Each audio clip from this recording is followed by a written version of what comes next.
Hello, and welcome to the first ever RE Indicator on location video.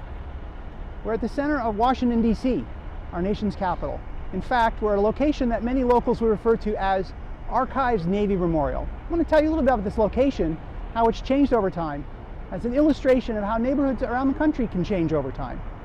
Of course, Washington, D.C. has its special cases, being a planned city with a lot of history, but there are a lot of lessons we can learn from this. So, I'm facing now Pennsylvania Avenue. Pennsylvania Avenue connects the White House on the other end with the U.S. Capitol. There's 16 blocks between the two, and we're actually now at 8th Street, which puts us halfway between the two.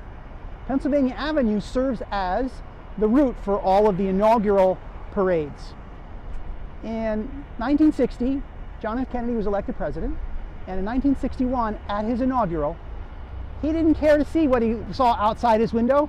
He thought the view was very unbefitting the nation's capital. See, over time, this neighborhood had changed dramatically. While it had been the center point of the city for many decades, because the planner of the city, Pierre Charles L'Enfant, drew the layout that included this being a center spot. In fact, behind us is the current Archives building. That was on Pierre Charles L'Enfant's plan, and for many decades, a marketplace. That marketplace had stalls for food and other items that vendors sold for many years successfully. Over time, as the city grew and as transit improved, we went from horse-drawn carriages to even horse-car-drawn modern equivalent of a streetcar or trolley, except it wasn't run on electricity, it was run on horsepower. And over time, what we had was a reimagining of this street, of this boulevard, over the many decades. So at first it was built, there were little pubs and hotels, there were stores, there were offices, and even many houses. Well, the federal government grew, and in the 1920s, the area across from Pennsylvania Avenue became a center point for a lot of federal office buildings. It became what people now know as a federal triangle. While the north side of Pennsylvania Avenue stayed very much the way it had been for many, many years. It was during that inaugural parade that President Kennedy declared that we need to do better, and he formed the Pennsylvania Avenue Development Corporation. Well, this took time, because after they did an analysis of what was here, it took time for them to figure out what to put here and how to improve things.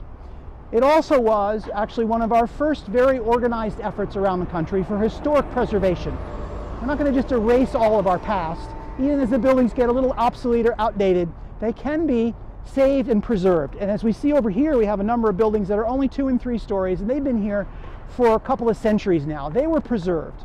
But then many of the buildings were past their point of usefulness and could not be saved.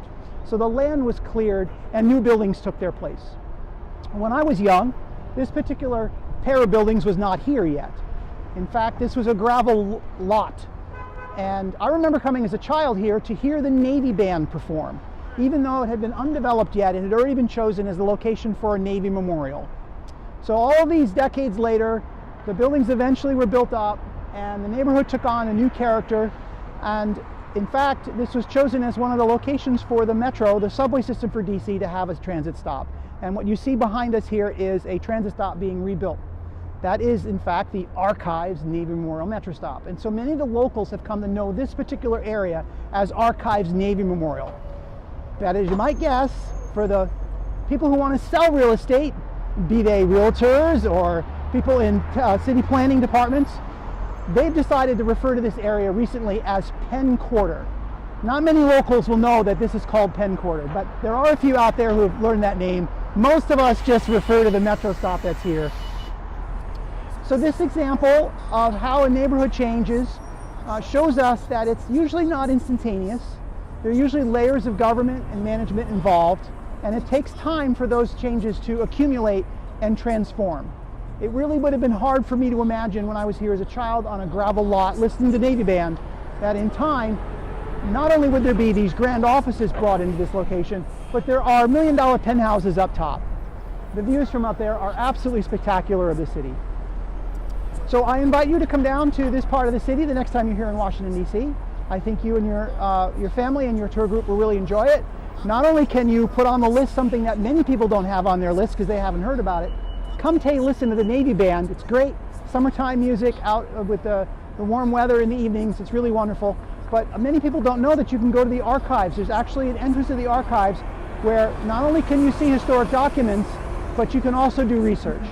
So this is a spectacular fitting location for us to start our grand tour for our indicator, to bring you ideas about how neighborhoods change and how metropolitan areas evolve over time.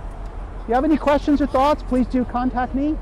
With that, I'll invite you to also come back. We're going to have a weekly series, bring you some new ideas and bring you to new locations, and I look forward to seeing you next week.